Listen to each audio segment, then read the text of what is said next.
Hey guys, welcome back to Reviews and How-Tos. I'm Tyler.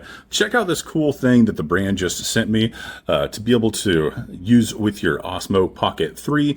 Now, as you see, it's magnetized. Have it here on the fridge, and then it easily just clips in and out of here. Let's go ahead and see if I can do this with one hand without getting too crazy.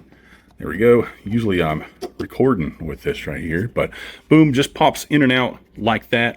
Really nice and secure with this little thing on there. I don't even think you can slide that in there without actually using this. That's how secure it is. Boom, we'll put that back in there just like that. And there we go. Like I said, super secure.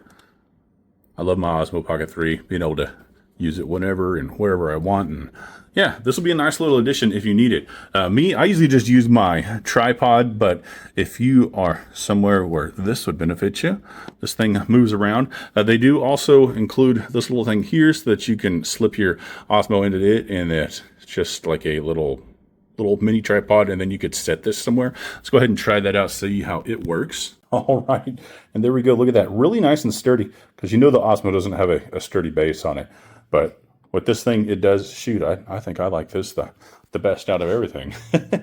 But yeah, there you go. And then it also does come with like some little accessories and stuff in here. Don't know if I would really use them, but it does have them. Right here you go. Just like some little cleaning wipes and stuff that are also included. But overall, really cool little thing right here. Like I said, you have your little base here, as well as the magnetic mount that you can use anywhere. I mean, you don't have to use it on a fridge. Shoot, you can use it on a light pole while you're out doing something. You just need it to hold it. But yeah, go ahead and check this one out.